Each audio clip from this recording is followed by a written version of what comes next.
The dawn of civilization. Primitive. Dangerous. Exciting. The handwriting is on the wall. If the human race is ever going to amount to anything, it needs the most civilized caveman I have ever seen. Look who's come out of his cave. Listening to the Knuckle Draggers extravaganza on Z Digital if you're joining us live, or if you're listening to the full chat at a later date on Cave Dweller Music. My name is Matt. We've been playing the new track from Graveir over the last little while. They've got a split out with Thrall. We'll be touching on all of that. But one thing we have been talking about a bit here on the show recently is Immeasurable Darkness 2, which is coming up this Friday. It's the Australia Day public holiday. It's got a whole bunch of great bands. Last week we had a chat to Jon from Illimitable Delore and Pestilential Shadow. This week we're making it a little bit more local, and we brought on Nathan from Graveir onto the show. First and foremost, mate, thanks for taking some time out and having a chat to us. Yeah, look, no trouble at all, Matt. And thanks. No worries at all. We're happy to do it. So like we mentioned, this is the second incarnation of Immeasurable Darkness 2. How did you guys get approached for the festival? I know Jono from Malignant Aura and those guys are pretty big into organising it. But what was the process good question. for Look, I your think involvement probably into it? To put it pretty simply, I guess we've known the Malignant Aura guys for quite a long time. So, we're sort of old and fast friends. Actually, John and I have a bit of a musical side project that we're working on together as well. So, we'll see. That one's on a bit of a loose timeline, but hopefully we'll see the light of day sooner rather than later. But yeah, look, it's just from having those relationships and I guess being into, extreme music in Australia and then, in Brisbane in particular, it's, you kind of know who's who anyway. And it's not like that big a scene. So like they're friends of ours and I guess they're looking for lineups and bands that are active and do things. That's also the other challenge, I guess, with extreme music. Sometimes there's lots of bands, but they're not always live entities. They approached us for it, and, exactly. and I guess some of the other bands on the lineup too, we know quite well. So Pestilential Shadows, we know quite well. We've done quite a few shows with them. We did one this year, the year just gone, in fact. So which went really well, and we always have a good time playing with them. So I think it was just you want to try and book a lineup with the bands that have that are going to fit well together and have have a good working vibe. So yeah, it's usually people and that just from those relationships you form from having that shared interest. So that's actually spawned two questions that I want to ask you. One is being, you've mentioned there that you've known Jono for a little while and you've played with Malignant Aura as well as Pestilential Shadow.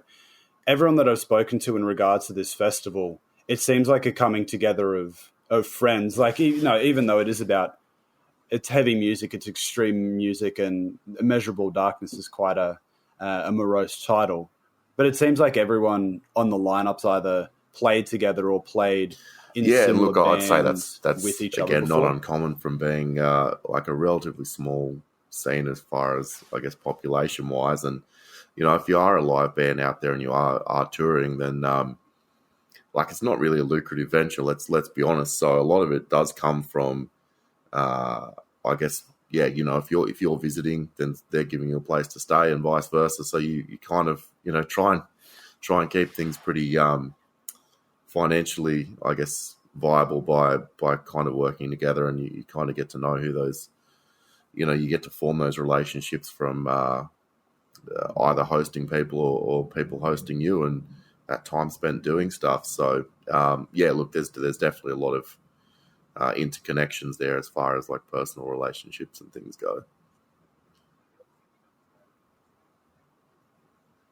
And the other thing you mentioned there, in particular with heavy music, is there's either bands that are inactive because, like you said, not a lucrative venture. Trying to get 4 people in a room is hard enough.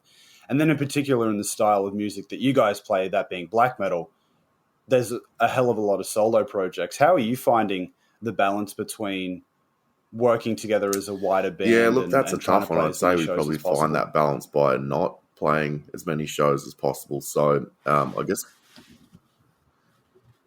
yeah, that's right. Picking and look, choosing we've and always going, sort of set that out. None of us need to do it for a day job or anything like that. So the reason we do it is because we like it. And I guess we always taken that view that we, as a result, we can kind of pick who and when, who we play with and when we play. So we've kind of gone with that quality over quantity, and just always taken that view that don't play a show that you wouldn't pay to go see yourself. And if you wouldn't go pay to see it, then you've got no business playing on it because, yeah, and I think it's the other thing, people are only going to look at your band the way that you look at it. So if you think that it's fairly disposable and kind of want to, and I think just the other thing, like we don't have a big scene. If you play every week, then people just, there's no reason for them to continue to come to the show. Like, I'll just catch them next time. Not really a big problem. It's not an event. There's not a reason to get out. And at the moment, fortunately, we're quite spoiled for shows. But you want to create a little bit of, well, it's like anything. If you oversaturate stuff and you treat it like it doesn't matter, then I guess people will sort of look at it the same way. So you have to strike that balance between activity and making that activity actually meaningful. So that's always the approach we've taken. And it becomes the law of diminishing returns. If you're out there playing shows quite often, like you said, people go, well, I don't need to go out and see these guys. I'll be able to catch them in absolutely. Week, I think down the line. The reality is that people will tell you that they want one thing and they do to an extent, but not to the extent that they say. So, someone might say that it's great for you to play. Wouldn't it be great if you played all the time, or you should play more? But if they're asking that, it means they wanted to see you in the first place. But if they could, and they could do it all the time, they probably wouldn't want to so much. So I think you've just got to, again, just take that view that if I wouldn't go to see it, like why would I play on it? I want to circle back to something that you said earlier on, and I think it's a really good approach. Is this isn't something that you guys are going to be approaching as your day job? Do you find that then there's less pressure on you guys as a band to do as many shows because you've obviously, this is more a project, a passion project, something you enjoy doing rather than, no, we need to be out there playing X amount of shows. I'd probably underline that by sort of saying, even despite that, there's a lot of work and there's a lot of money that goes into it, whether it's just rehearsing, recording, working out merch, the costs involved in playing live and touring. So there is to an extent, I guess, like a sort of business/work element behind it. But the reality is that, we it's not like we don't need it to survive on, so we do it again because we want to do it. And in some respects, that's freeing, because what you don't want, I think, from an artistic standpoint, is anyone telling you what you should be doing. Art is meant to be an expression, like a creative expression and a freedom. So if someone's coming and going, you have to do this, you have to do that, and your livelihood depends on it, there's probably a degree more pressure to toe the line. Whereas I think when you're not relying on that, you can make that choice for yourself, whether it makes financial sense or not.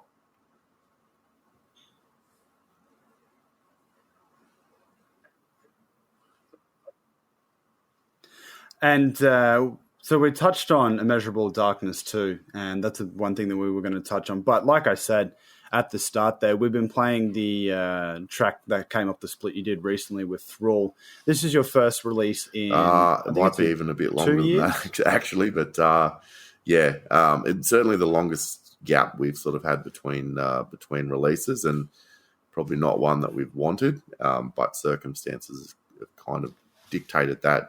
We had COVID, and then there was a lot of personal things, and we had flooding, and we had some lineup changes. So all that stuff contributes to delays, and I think also the other thing is, once things open back up, doing live shows, touring, gets anything you do that isn't rehearsing to record or recording ultimately takes away from it. And that's not always a negative thing. Of course, playing shows is good, but you do it and it's kind of a lot of work and you need a bit of downtime to sort of decompress after that. So it all kind of just ties into having that gap. So I think for us, we felt it was pretty important to, I guess, get our, I guess the last album was primarily sort of written with our old sort of guitarist lineup, and this was a chance to sort of introduce the new guitarists and let them put their stamp on things. And Chris had sort of just joined after all this writing was done and had to sort of go in and just play sort of what was written. So this was a chance to let them do that. So we've actually got 2 songs. So there'll be 2 splits. One will be coming in the future. But it just meant we could get something out. I'll keep an eye out for that one there. Let people know we're still working away. We're in the meantime working on an album. It'll just buy us a little bit of time and mean that gap's not as long as what it would be otherwise.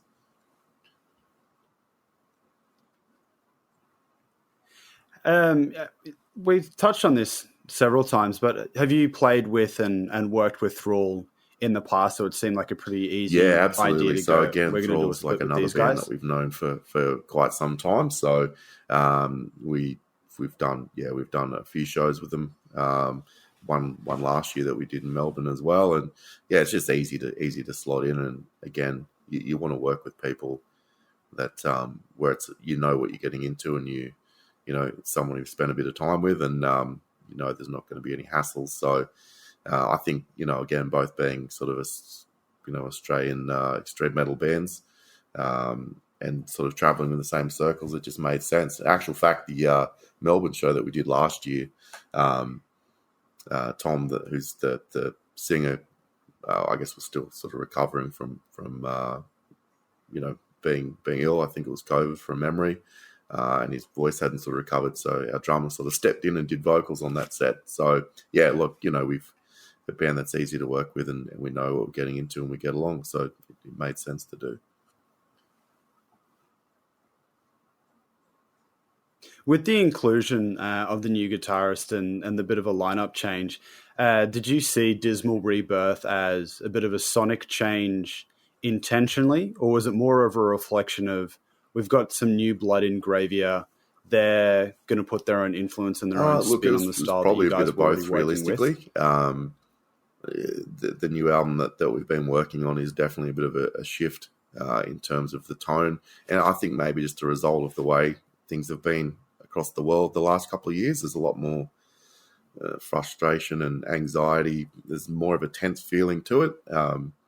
So I think this was just sort of also one, help get the new guitarists a foot in the door to sort of show what they could do, and kind of introduce where things were heading, so people could make the transition a little bit easier. And then when the album comes, it's probably going to be less of a big jump. I mean, look, I think it's a good change sonically, but ultimately you're in a band with guitarists because you want them to play guitar. Like, I can play guitar, but with enough to write songs. But why have guitarists if you're not going to let them contribute ideas and do stuff? So it just seemed like a logical place to do it. And you hit the nail on the head there, I think. Having that, not so much a stopgap, because that doesn't seem like the right term, but there is a little bit of a step between what you've done previously with this split, and then when the next split and then the eventual album comes out, you can see more of a gradual progression of what the band's doing rather than that real and it's sharp just, look, the older stuff was change probably on the two. more melodic side.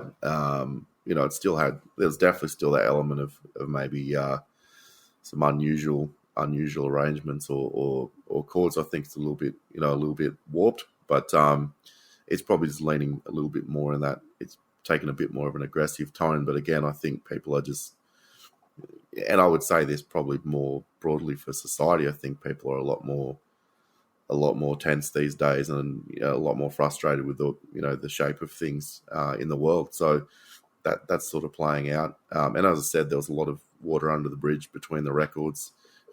People had a lot of personal stuff. We had COVID. We couldn't do the things we'd normally do. We couldn't rehearse. that we had the impact of the floods. We had 2 members lose a lot of stuff. So, there's a lot of personal sort of frustration in there too. So I think all that kind of comes across into what you're doing as it should.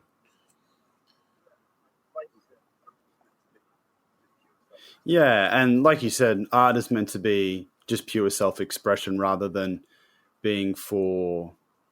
it's more cathartic in a way rather than actually creating it for a particular audience in mind. I always sort of said metal is fairly, as far as music goes, a fairly reactionary form of music. And some people will take that to, because we normally use it in a political context and more on the right side, but reactionary doesn't necessarily have a political side. It's in reaction to whatever the status quo is at the time. So, in the 80s in the US during the Reagan era, there were a lot of thrash bands that were kind of very progressive politically because that was in reaction to what the dominant culture was. So you respond to the events in the world around you. And, if you look at Black Sabbath, the way that formed was in reaction to the conditions in the UK at that time. And it's in response to, whatever is sort of the overarching cultural state of affairs, whether it's,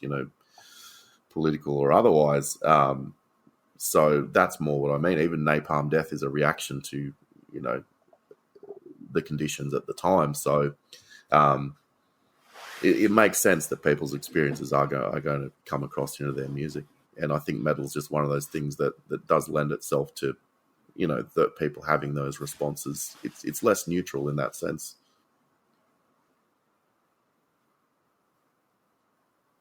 One thing that I did want to ask about, and I always find this a particularly interesting question to ask black metal musicians in particular, do you find that there is a little bit more license or a little bit more freedom not to connect to the wider culture of the genre being in Australia?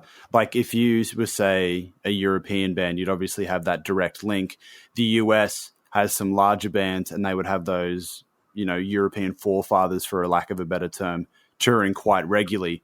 But down here in Australia, you can create your own sort of style and you can have a little bit more creative freedom when you're still within the genre itself.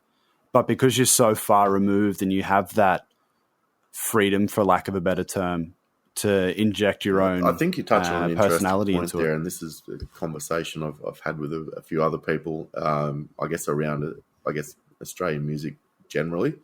I think what Australia does well, and the way that I sort of describe it is, it's like you took whatever the template is for music, death metal or black metal or what have you, and you just leave it out in the sun a bit too long, and it kind of just gets a bit melted out of shape.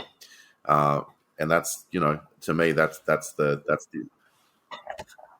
yeah. But even it doesn't matter what the band is. There's always something just a little bit off center about them. There's something a little bit different that you're not going to get anywhere else. I could tell you, I couldn't really put my finger on why, but I think we've just got it in us where we don't necessarily want to copy everything that's been done. We're a little bit irreverent in that way, even you look at something like Werewolves, they're doing, great death metal, but it's definitely got its own. There's something just a little bit, off. Yeah, but I think that's a really good thing to a little have. Bit off kilter. Would we feel more pressure if we were? It's hard to say, I guess, because how much of it is from growing up in a certain environment, and I can't really put my finger. Yeah, and that's the thing. You don't know what you don't know. Look, if I'm myself and I am who I am today, then I probably wouldn't be too worried about what other people are doing. I don't really. Yeah.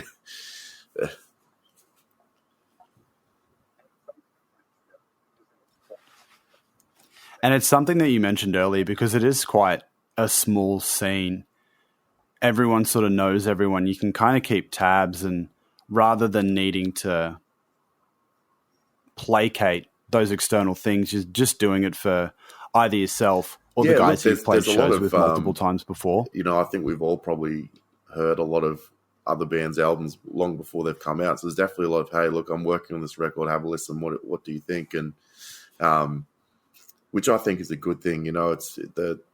It's not like people are getting in, and kind of bagging each other for what they're doing. It's like the people you like to work with, you kind of have that relationship with where you share what you're doing and get that feedback loop where it's going to be constructive. No one's going to be like, oh, you should sound more like this or you should do that. It's usually like they know what what your band sounds like and what it's going for, and if there's feedback to give there, sometimes it's good. It's like, listen to this mix and do you think this bit sounds a bit thin or what have you. So there's I don't think it's not super competitive or anything like that, which I think is good because I'm not very interested in that. I think if you see value in what you're doing, you should only be worried about what you're doing, and if other people are doing good things, then that's all the more better. It's more people you can play with. It's more people, so you can make better lineups and make better things happen. So, I just don't really worry about what other people are up to in terms of it's not a contest. I'm just happy for them when they put something out that's good. It's more good music I get to listen to.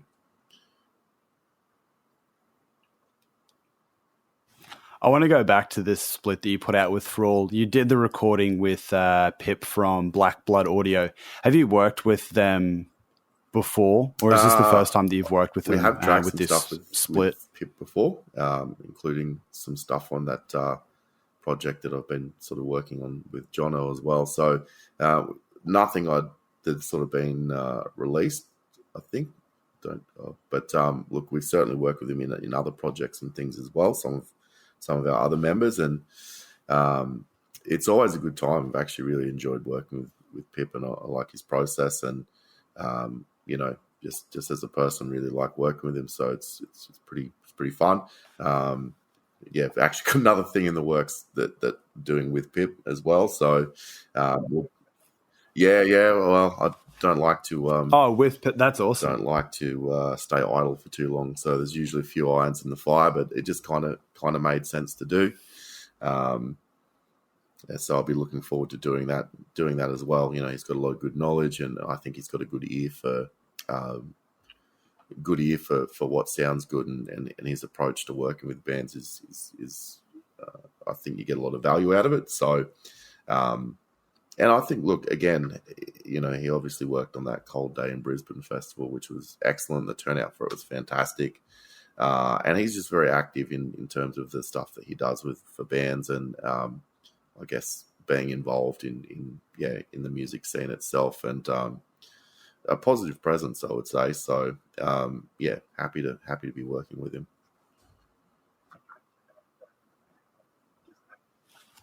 And you mentioned there that how just active he is. I was going through a whole bunch of Brisbane heavy releases, and the amount of times that you can see in the liner notes recorded at Black Blood Audio, it seems as though Pip is the go-to person for anyone who's in Brisbane who plays anything, be it from hardcore all the way through to to doom. Yeah, I think seems some like of the that guy just comes that from everyone goes to see. Good understanding of, he's a fan of the area that he's working in, so he's got a very good ear. And again, I think just that very easy to work with, and that approach of, he'll give you feedback on stuff to try and do, but he's definitely up for anything. And if he thinks something's not okay, he'll say it, but he'll say it in a way that you want to do it, which I think is what you're aiming for as someone who's working with bands and, kind of throwing that engineer/producer's hat on it. So look, you definitely can't go wrong if you want to record with him. It's a great experience.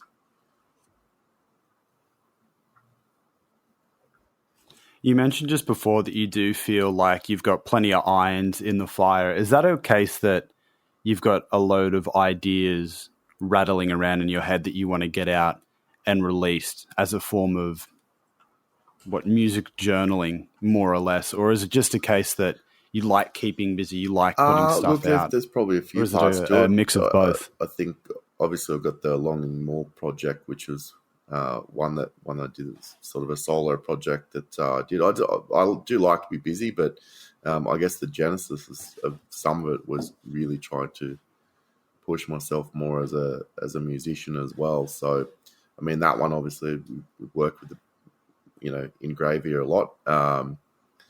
as a band, but like to try and. Holy shit! Sorry, I just remember really fucking liking that Longing More release.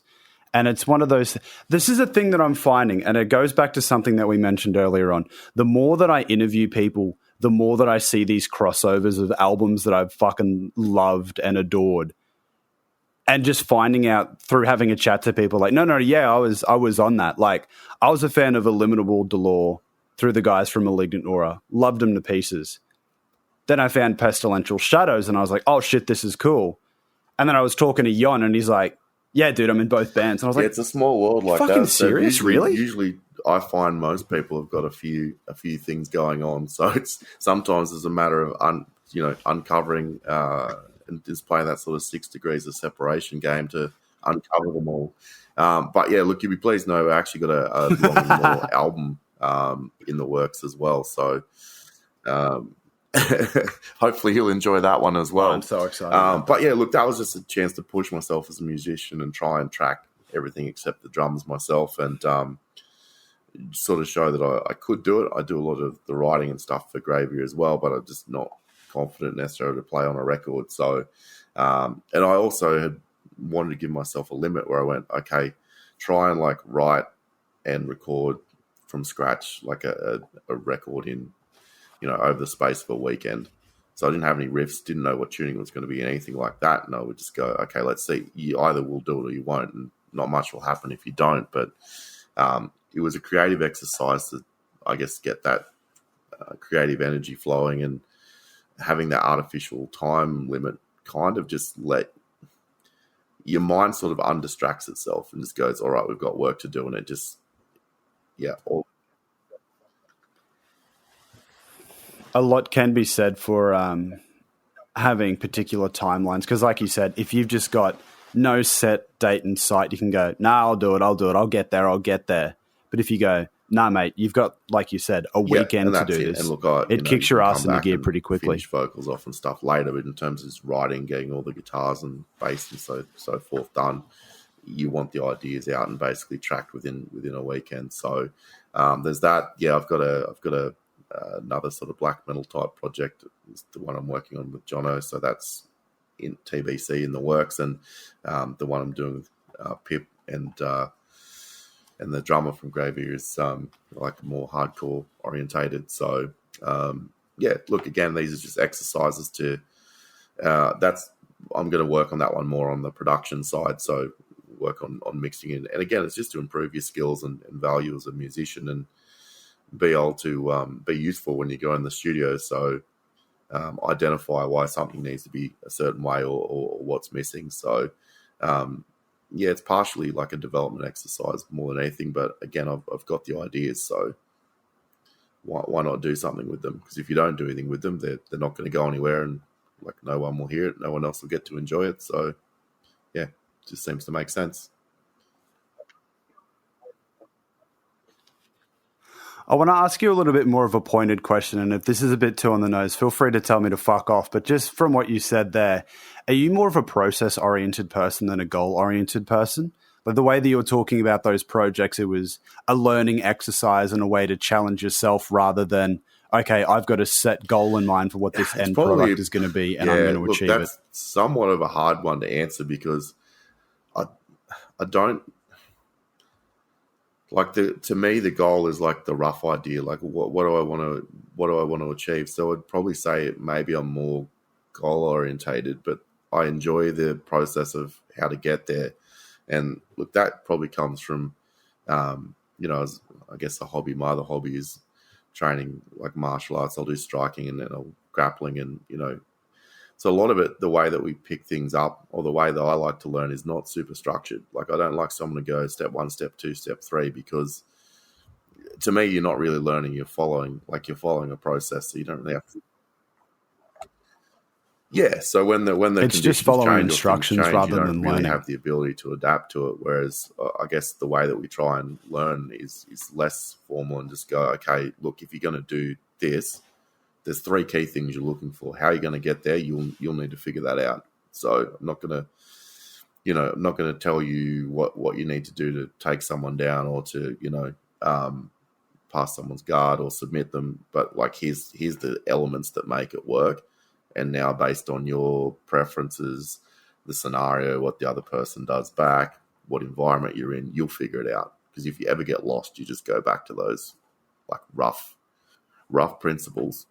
They apply, but like they're not rules, so you can ignore them if you can make it successful, so long as you understand what you're doing. So it's more of a, I don't know what you call it, like a holistic sort of general understanding of like probability, and then just working around it. There's a term for this, and I know this because I went on like a really big chess deep dive, and it's a change of tactics. So rather than having, knowing X opening and knowing if they play this, I can play that, it's setting up the game in a way that you can adapt. I think it is just cut and dry called the adaptive way of playing. It's just putting yourself in the best position rather than trying to run through those formulas and memorize. Yeah, and look, a lot of it comes from just understanding what will happen. Like if I put my hand out somewhere, someone's going to do one of three things. I can answer all of those things, so therefore I can choose to do it or not do it, and run with whatever happens and not be too worried about it. So it's just kind of, it is kind of just being able to adapt, because you just understand what those things are you need to orient yourself with to be roughly successful, and you can kind of understand what will get in the way of that, and then you kind of just, then you're free to mix and match and sort of play with things. So yeah, I couldn't handle like strict process. That would drive me nuts. But it's just like a general conceptual understanding of stuff where then you can just go away and make things happen, and be more spontaneous.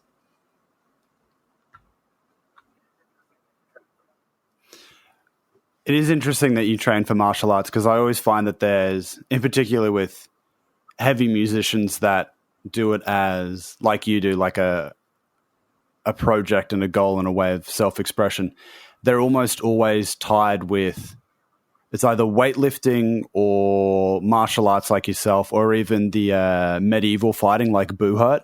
There's always a big crossover between heavy music and those three, I found. Is that something that you've noticed through Interesting. Well, I haven't necessarily your interactions? Lots and lots of martial arts. Weightlifting, definitely. But I think some of it is I guess it's a pretty extreme form of music. But I also think people need to be under a degree of pressure or some, and not too much where it's bad, but like people need to be challenged. So I think doing that, you have to kind of challenge yourself a little bit, and try and like get some level of development or satisfaction from pushing yourself. So it probably lends itself to a degree to some of that. And I don't necessarily see them as dissimilar either, in the sense that I'm making things happen through, I guess, your willpower, like projecting your willpower into making things happen. So I don't necessarily see them as different. Like, well, once I'm in flow and I know what's happening, I'm making things happen. Again, I probably use my brain more than, like, the limbs are really just an extension of what your thought pattern is. So to me, I'm using my brain probably more than I'm really using my fists or feet or anything like that.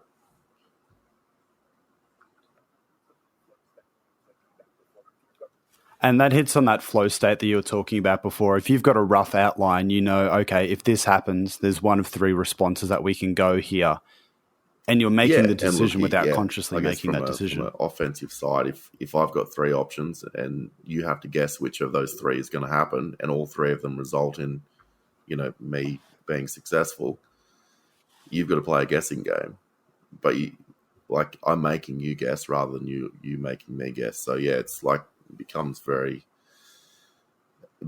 natural to do, and you kind of do it without really being conscious of it, which I think is where you want to get to for, as you said, that flow state.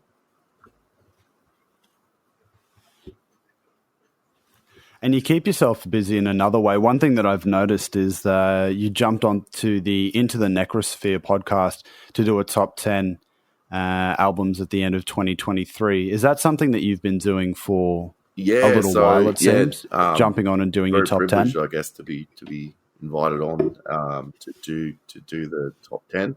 So it's become a bit of an annual thing. So the last couple of years I have done it. Look, that started out, I guess, with Jackie being a fan of the band. And I think he was sort of just starting up his podcast at the time. And to really see where he's taken it, being able to have those long-form conversations and kind of dive into things like we're getting to do now. He invited us on. And look, just one of those things when you meet some people, you just instantly click with them and get along. And we kind of stayed in touch. And then I think, just through sort of sharing music and, hey, have you heard this and done this? We formed that friendship where, I think, from his perspective, maybe he gets a guest on that's got some left of centre picks that not everyone's going to pick up on. And I always go away the same. It's the discussion of like why we like or don't like something that's really interesting to me. And I always come away with stuff that I haven't got to during the year. So like it's a really worthwhile exchange on top of just, enjoying being able to catch up generally on a personal level. That's the thing that I'm always finding in particular doing this show is I almost always end up with more notes leaving it than what I am going in, because someone will mention a band and then I'll need to go and check them out. Someone will mention a record label that I've not heard of that's putting out great stuff. I'll need to go check that out. I think I also find that collating lists and doing a top 10 like that, it's just really fun. It's a way to sort of reminisce a little bit, but at the same time, like you said, you end up walking away with more than what you music that we put get in. Through one sort of, I guess, running a label, to being, a fan of music in general, but also, with Graveir, we run that weekly sort of Spotify playlist. So I'm always churning through music and listening and stuff. So, but even then, there's still stuff that you miss. There's like so much good music that's out there. How do you get to it all? And, the answer is you can't, but it certainly helps when you've got those year-end lists and those conversations that you get to have with people where you find all that stuff and you're like, oh, I didn't know this was even out there, and you go have a listen. And it calls to me almost the joy of, when you were trading tapes and things when you were younger, or someone ripped a CD for you, or even just walking through a physical record store at the time. And, you might get like, maybe even today it wouldn't be a super impressive title, but maybe there was like a Sepultura album or something there in amongst all the other, kind of more popular stuff, and that would be like a gem, like you'd uncovered a diamond or something. So there's a joy around discovery, I think, and it's taken a different form now. I guess now with less sort of physical media, but that joy of discovery and sharing, and you'd go to your friends like, I heard this thing, check it out.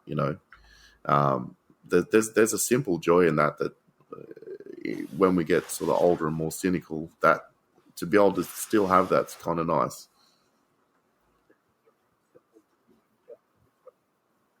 There is a real simple joy. Like this weekend just gone, I was down at the Lifeline Book Fair, and I know that feeling in its entirety, dude. Like you are pouring through something and there's just like, there's dreck after dreck after dreck. And then you find something awesome. Like I found this Murray Bookchin like collection of essays, and I'd only heard about him once. And the copy is just the most battered thing I can imagine. This grumpy old anarchist that had this book, like this corner's missing out of it. It's just, that kind of discovery is fun. And I did want to touch on that Graveir cult playlist that you do at the end of every week. Is that a case of you having a collection of things that you are listening to as a reference point for yourself? Are you finding that the fans of Graveir are really getting into it and finding new stuff? Like, where did the idea for that come from? So I guess I had some sort of conversations with Chris Marrick from Marrick Media just around, when you're in a band, you want to try and find how you can better sort of get yourself out there from, when you're starting. We just had a bit of a Skype call and a bit of conversation, and he sort of suggested, hey, look, might be good to pull together like a playlist and just put yourself in it as well, but just do that, and just it's a good way to do a bit of promotion. So it kind of started out from that, but I mean, the reality is I was listening to a lot of music anyway, but it kind of then just forced me to make it a habit. And look, whether it's big or not, I think it's also nice from a band standpoint. I'll have a listen to it. It's not really stuff that I'm sitting there and trying to influence myself with. It's just things that I've sort of picked up through that, almost to the point of what we were talking about before, like discovering those little gems in amongst, I've probably listened to 3-4 times more stuff than what makes it on the playlist. But the stuff that I find that I think is like the gems, it's like, here you go. I've done some of the work for you. Check this stuff out. You might find the next big thing that really excites you in there. So hopefully it gets a bit of, however small, it's a rewarding exercise to do, which is why I continue to do it. But also, being able to do a little bit of a write-up on what's exciting me and why, and sort of tag those bands in, let someone know that someone thinks their record's really fantastic. So there's a little bit of outreach there. Obviously, some bands conceivably we might play shows with one day, but it's not really about that. It's more around going, these guys have worked hard. They've put out a good record and people should listen to it. So I think you have to try and be, fairly selfless in that pursuit, but it's definitely rewarding at a personal level.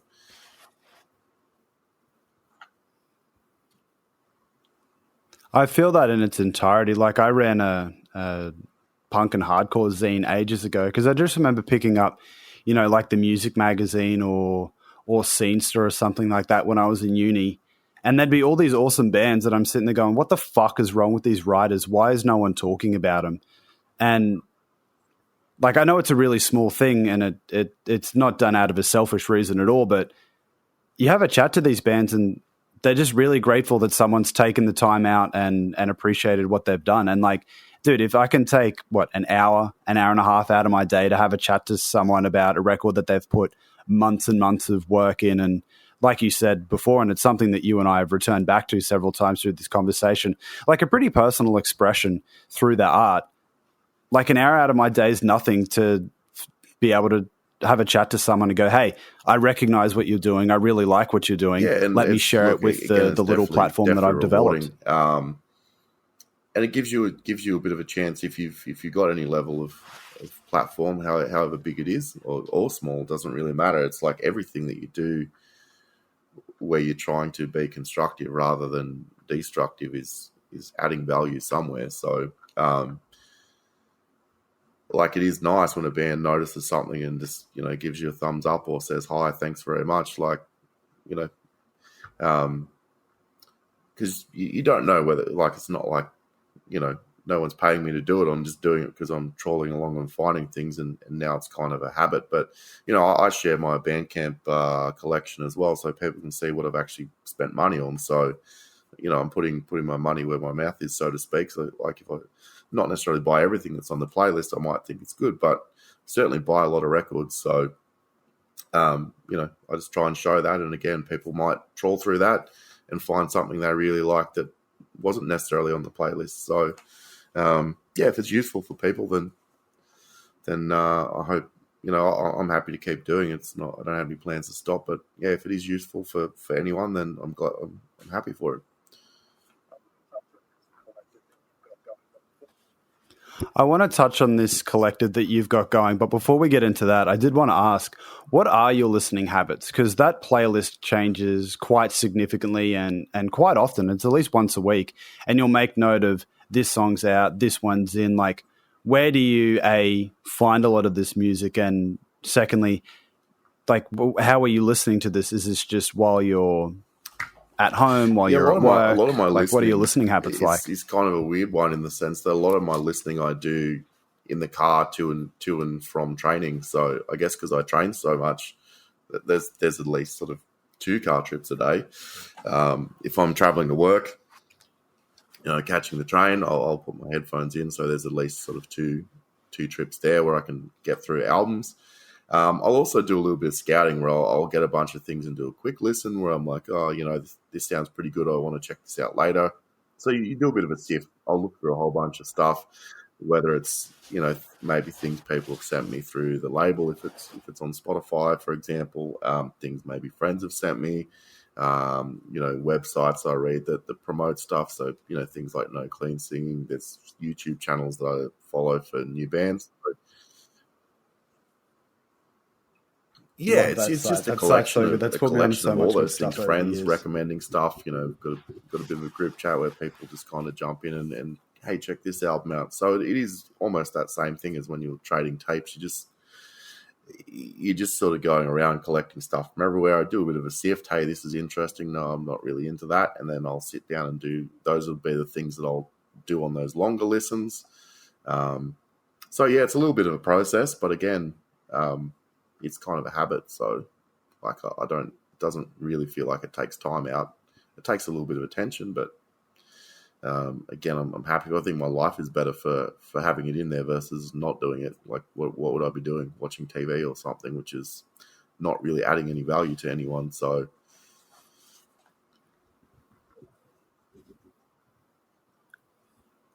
did I get so bored watching TV? Everyone thinks that I can't do it. And I'm like, I don't like visual media really doesn't do it for me. Like I read quite substantially, but you can't really watch TV and read a book at the same time. So it's a good way to consume two great bits of media together. But yeah, I know what you mean. It's always nice to check out a new album and then share it with your friends. And like you said, it's like that tape trading thing. I'm unfortunately a bit too young to do tape trading, but I do remember burning CDs. I think I still have like a CD wallet for any younger listeners that may be tuning into this. I've still got a CD wallet at home. Dodgy like pack of CDs, yay big. You'd get there, you get the texter. You'd write what it's on there. The other thing on that is it's just that simple joy. In a record store, which is like the best job I've ever had by a mile.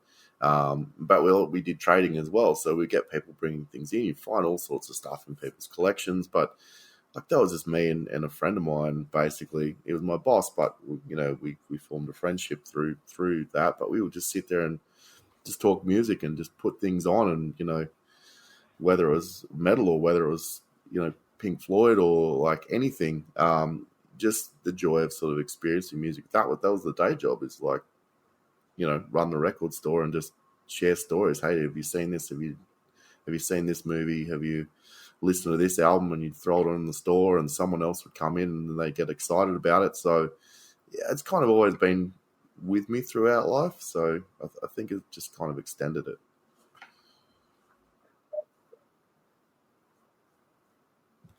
And that's going to move us nicely into the Gutter Prince Cabal. Can you tell us a little bit of that? A group of us set up. I think it's kind of a loose collective. There's maybe a few sort of orbiters and 5 or 6 people who are sort of into it pretty hardcore, and they sort of come and go as needed. But we happened during COVID where we'd set up a bit of a group chat amongst, I guess, all our music related friends, because we weren't traveling and touring or anything like that. You're not seeing people that you would see normally on semi-regular basis, and it kind of just kept us all a bit sane, I guess, if you want to call it like an equivalent of a virtual men's shed. That's what it was. The world was blowing up and everyone was just kind of sharing music and talking each other through personal stuff. And yeah, it was fairly wholesome on that front, to be honest. But we sort of sat there and went, look, the only reason that we're friends at all is really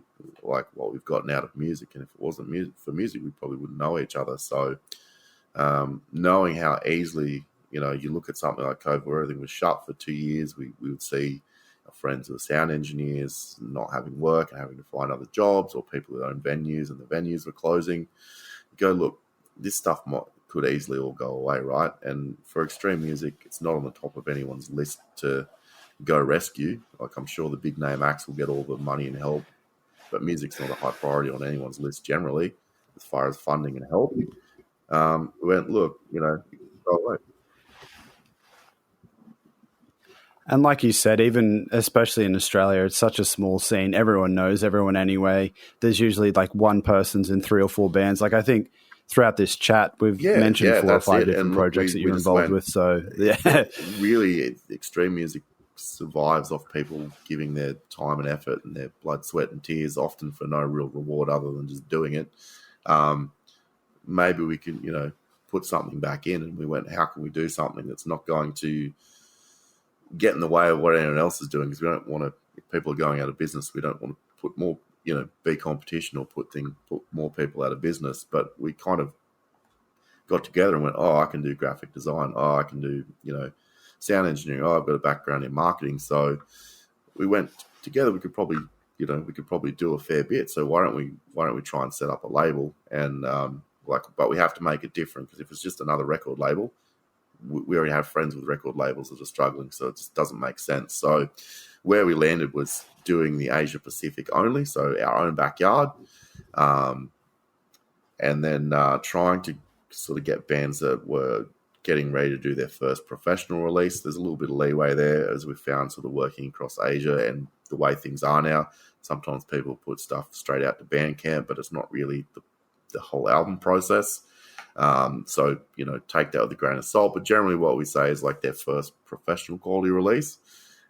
So we take them through that whole process, and I guess the idea being that hopefully it's a one and done deal. So we don't sign bands for 3 albums. There might be an exception here or there for various reasons, like if we didn't pick up a full release and got on the back of it or something like that. But generally speaking, one and done. We've taken you through the process, and we try and give them like that professional treatment. So they get a PR campaign. We do press like high quality products. We try and work with local or regional suppliers where we can, rather than sending it offshore to get pressed. And yeah, we've got a little bit of a retail network and stuff we've set up. That independent stores like Black and Records or Bad Habit in Brisbane, for example, Utopia, Heartland. There's a lot of the more independent stores that take our stuff, which is nice. Again, it's just people sort of showing support for what we're doing. And we've got our 11th release we've just announced. We did a live show last year that went quite well, and we'll sort of look to see where we can, I guess, expand things within reason in a sort of natural way. So, I'm quite interested to see, can we work with are there any sort of youth music programs or anything like that we could potentially work with? And, I'm open to all that sort of stuff. So it's really a thing of time and opportunity, because no one's doing it for a day job. No one gets paid. We just do it because we think someone should. But the response has been pretty good so far. I think, for people with no experience, we've got quite a lot done as a collective. But yeah, look, we take, the idea is to get, bands don't know what they don't know, right? So they go in, they don't know that if they want to put a record on vinyl, they don't want a 60-minute album. Like, it's just, and then it's not really financially viable to go to a label as a band with no prior release history and then go, look, I've got a 60-minute album. Can you please do like a double vinyl? It's like, well, financially, it just doesn't make sense. They don't really know about the release process, so it's fine. You put your, let's just say you want to do a PR campaign. If you put your stuff straight out on Bandcamp, a lot of those like premieres for places like No Clean Singing or any of those big websites rely on exclusivity. So if they want to do a track premiere, but you've already put your thing straight up on Bandcamp, you can't do that straight away. But yeah, and no one tells you this stuff, right? You've kind of struck yourself in the foot there. Through it. No. And because you hit the nail on the head, like, you don't know what you don't know. If you've got your release and like the guys that you're working with, it's their first professional one, they're not sitting there thinking, we need to keep this as exclusive as possible. It's like, yeah, look, well, if we don't put it all out on Bandcamp, really no one's going to hear it anyway. That advice from us having done it ourselves, and also like the we've probably made all the mistakes ourselves over time around how to almost be label ready. Yeah, well, that's right. Because you're teaching these youngins the mistakes that you've made. So if they do stuff post releasing with us, we'll promote it on our. We want to continue to promote anything that anyone we work with does, because we want more bands from our region on the world stage. So like it doesn't matter who they're signed to or what they're doing, we'll promote it anyway because like we think they should be out there, and that's the end goal, is to try and help them. So how good is it when a label then goes to pick the band up and they already know what to do, and also they know what to expect. So if they're not getting looked after, they should be able to go, well, you know, I've had this experience. This doesn't really seem to match up. Like, you know, we're it's not like a relationship that gets like the one and done thing is for the release. But in terms of like if they ever want advice, if they want to ask questions or they want help with promoting something or doing anything, like to me that those relationships last forever because, it's not really about doing something for ourselves. So any money we make just goes straight into releasing something else. So it's like how many people can we help versus you have to make those trade-offs with budget and time. And again, it's no one's day job. So it is work. We're running a business without really, trying to take profit or do it as our livelihood, but you try and be sensible as well. So, yeah, it's been very rewarding. Hard work. 11's maybe a lot, but I think we need to sort of establish ourselves and then we'll probably go back to a more steady sort of schedule.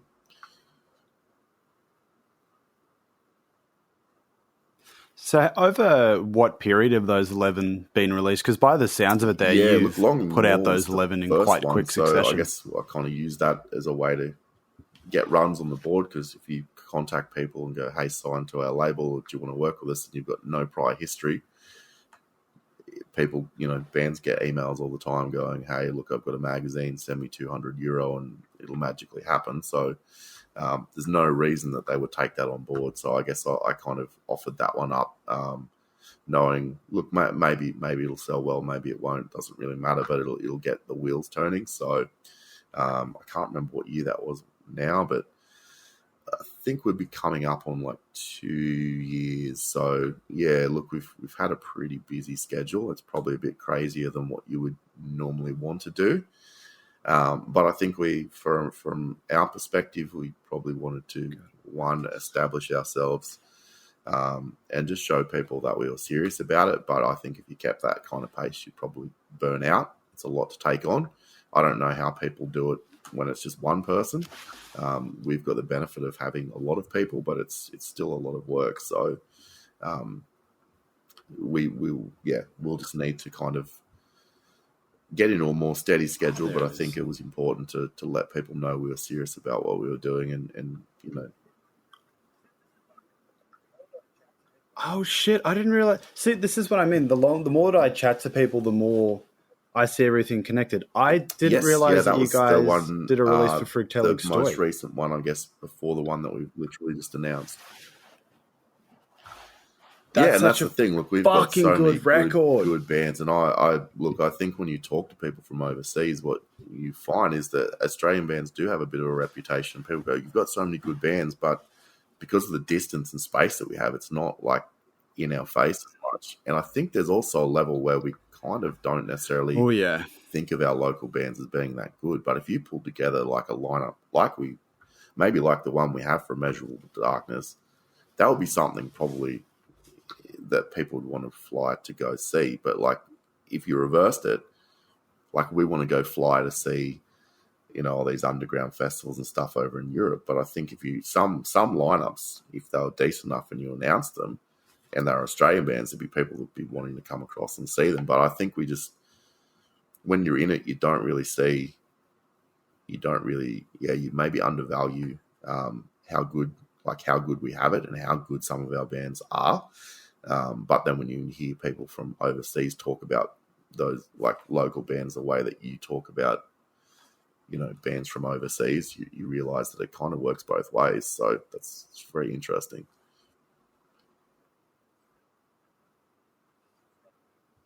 So you've got 11 releases now out via the Gutter Prince Cabal. Is there a 12th one coming in the next little while? Like, what's 2024 looking like? I guess the 11th for that one collective announced. So that's Stellar Remains, which is a Brisbane project. So that will come out in February. I think 15th of February. We've got another one that's definitely in the works. That's probably coming probably a couple of months after that. It shouldn't be too long. And then there's a couple of things that are like in the works but aren't necessarily finalized. So I think you always got a balance between having stuff that's pretty ready to go versus, stuff that's longer term that people are working on that'll sort of be ready on their timeline versus the fact that people send you stuff. So we get submissions where people send stuff in as well. So you need to leave yourself a bit of space in case you get something that's amazing come through that you want to, sometimes it doesn't work. At the end of the day, the budget is money that we're putting in out of our own pockets, and also any sales we kind of feed back into it, but it all just funnels back into it. So we don't have a massive budget. So yeah, time and circumstances can mean you can't necessarily pick up things that you want to. You want to help everyone, but you realize that you can't. So yeah, look, I would say that there'll be a pretty reasonable release schedule.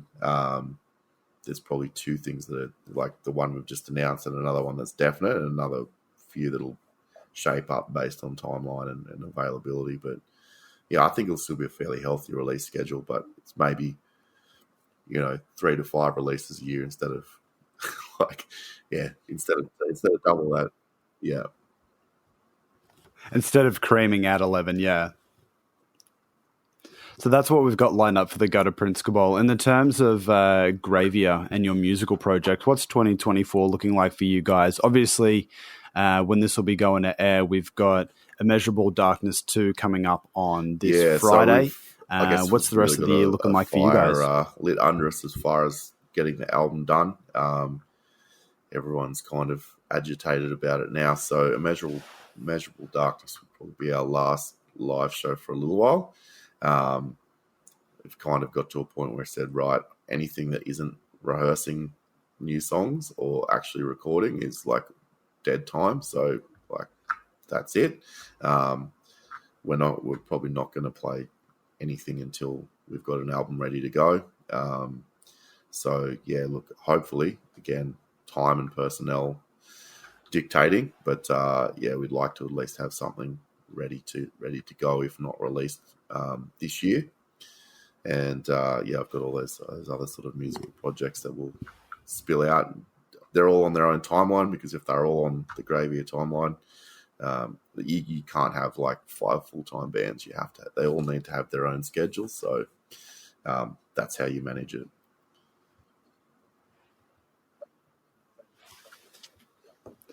Well, thank you very much for taking your time out and having a chat to us, man. If people did want to keep up to date with Graveir, the Gutter Prince Cabal, so I guess bands that for you're in, how they go about our doing so? Bandcamp, and then we've also got our Facebook and our Instagram. I think it's Graveir Cult is the Instagram, and Graveir, I think you just search Graveir in Facebook. Gutter Prince Cabal. We've also got Facebook and Gutter Prince Cabal on Instagram, and our website is gutterprincecabal.com.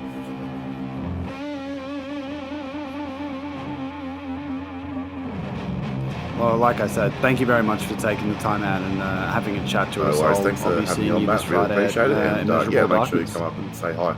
Good to say hi in person.